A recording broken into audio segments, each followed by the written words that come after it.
So the writer Arundhati Roy says, "Another world is not only possible, she is on her way. On a quiet day, I can hear her breathing." My name is Liz, and I'm a farmer at Owl's Nest Farm. And in my case, the farmer stereotype is true. I totally get up early. So in the morning, it's quiet, and I like to think I can often hear her breathing. I grow 3.5 acres of vegetables on my farm, Owl's Nest Farm, about 20 miles from here in Upper Marlboro, Maryland. I use organic practices, and I sell all of my produce within 20 miles of where it's grown to people whose faces and names I know. I didn't grow up on a farm, and I didn't come from a farming family, although if we go back far enough, we all came from a farming family, right? I grew up in the suburbs of Chicago, where when I was in high school, they literally built a subdivision in the farmland behind the trees in my backyard. So as a young person, I didn't think I would be a farmer. That wasn't a thing that people did.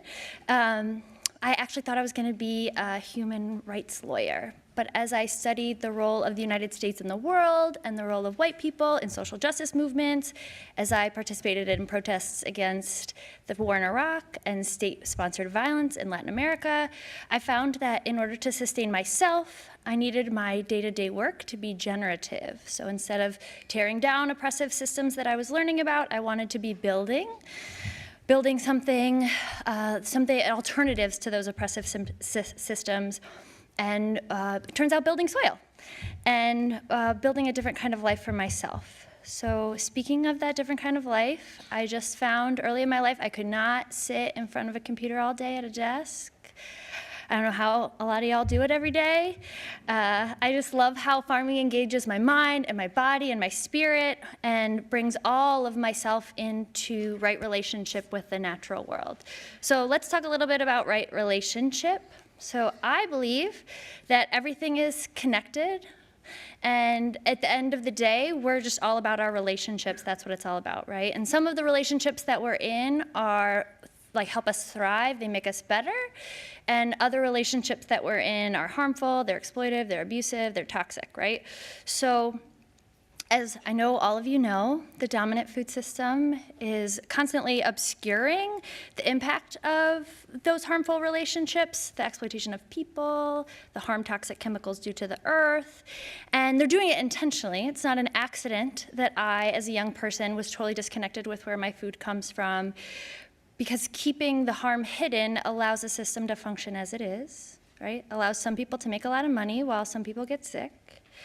But me and farmers like me, we're reconnecting, right? We're bringing ourselves into right relationship. And when I say right relationship, I'm talking about people that I work with on the farm. I'm talking about right relationship to people that I'm growing the food for. I'm talking about right relationship with the life in the soil. I like to call them the FBI, not that FBI, fungi, bacteria, and invertebrates, FBI. Right relationship is about recognizing the impact of our decisions. It's about mutuality, it's about trust, it's about taking care of one another. So my farming practice, my life, is grounded in this idea of right relationship. But for me and a lot of other young farmers, right relationship with the land that we farm is complicated. So like I said, I didn't grow up on a farm, and I'm not a wealthy woman. So I'm a tenant farmer. I rent the land that I grow on from a couple who's owned the land for generations.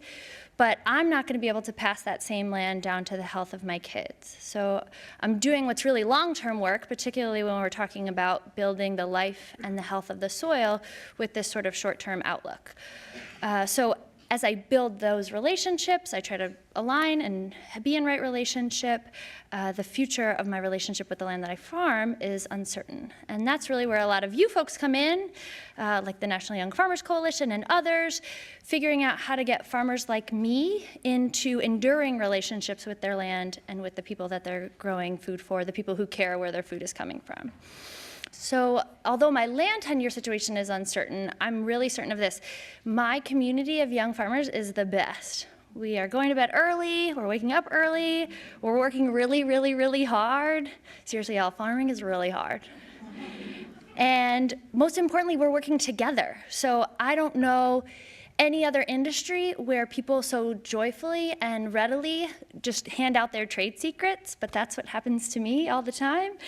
And our actions are not always registering in like the worlds of institutions and policymakers, but they make a difference, I think, to the life of the soil, that other FBI, the fungi, bacteria, and invertebrates.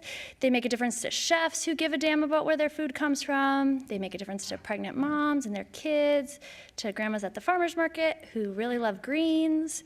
And we make a difference to each other. So what I'm saying is that this world, another world that we want, it's not only possible, it's actually happening right now. We're actively creating it. It's not easy, but it's beautiful. She's breathing.